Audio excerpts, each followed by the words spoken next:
आज माननीय अजितदादा यांच्या दुःखद निधनाची वार्ता ऐकून मन सुन्न झाले। खरं तर आम्ही दिल्लीला अधिवेशनासाठी येत असताना जसं फ्लाईट लँड झालं तशी ही न्यूज आम्हाला कळाली आणि कळल्यानंतर अक्षरशः आम्ही शॉक झालो की असं कसं होऊ शकते।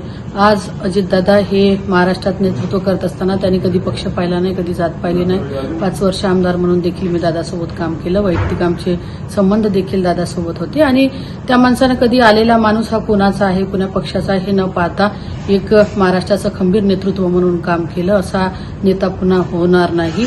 शब्दाला जागणारा आणि महाराष्ट्राचं विजन ठेवणारा असा नेता म्हणजे अजितदादाची ती ओळख होती। पण आज त्यांच्या जाण्याने त्यांच्या कुटुंबावर आणि सगळ्या महाराष्ट्रावर शोकगडा पसरली आहे। आज दादाच्या जाण्यामुळे हा महाराष्ट्र पोरका झाला आहे आणि वैयक्तिक माझे देखील संबंध होते। माझ्या पतीच्या निधनानंतरही आवर्जून दादा मला भेट द्यायला आले। दवाखान्यात ऍडमिट केल्यानंतरही एअर अँब्युलन्सचा विषय झाला, तिथं देखील दादांनी मला मदत केली। पर्सनली फोनवरती विचारपूस करत होते आणि त्यांनी राजकारणाच्या पलीकडे जाऊन संबंध कसे जोपासता येईल याचा देखील प्रयत्न प्रामाणिकपणे केला। पण आज दादाच्या जाण्यामुळे खरंच अतिशय दुःख झालं आणि हे दुःख ही पोकळी न भरून निघणारी आहे।